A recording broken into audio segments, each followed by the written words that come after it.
In the Torah portion, Vaetchanan, we have the Israelites finally about to enter Canaan. They're finally about to enter the Promised Land. We find Moses praying to God for God to allow him to please enter the Promised Land with his people, with the Israelites. And God tells Moses to stop praying. Well, that's where I have a question. Why would Hashem tell Moshe Rabbeinu not to pray? We have to believe in the power of our prayer. Prayer is something that comes out of our mouth and supposedly from our hearts, but it has to be sincere. So if you don't believe in the prayer, don't bother. But if you're part of most of humanity, regardless to their faith level, that you feel and you believe that by praying you makes a difference, then in a way there are some moments that we ask not to pray. Rabbi, what would be some moments where we would not want to pray? Imagine if you have someone, let's say relative or friends, let's say in a state of almost dying. It's a matter of short time. And you're standing next to his or her bed and you're praying for what? Prolonging their suffering? So that's a problem.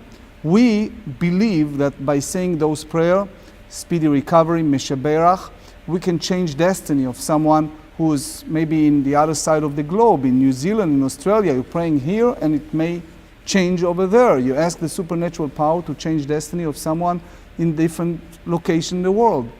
If you believe in the power of your prayer and you say it from your heart, it have the potential to make a difference. Here's a scenario where you have a coach of a Little League baseball team, and he gathers the team around, they're getting ready to play their game, and he brings the team into a circle, and he prays to God to please let them be victorious and let them win this game.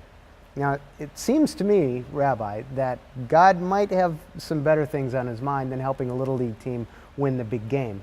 But is there something that they could get together, they could come together and pray for? Could they, for instance, pray for strength or fortitude or courage to be able to still to have a positive outlook no matter what the outcome of the game? Could that be something they could pray for? Yes, we learn from the Parsha of this week when Moses prayed, and he prays so hard that the prayer makes a difference if it's not only from the heart, if it's something that can make a difference in a person's life and people around him or her.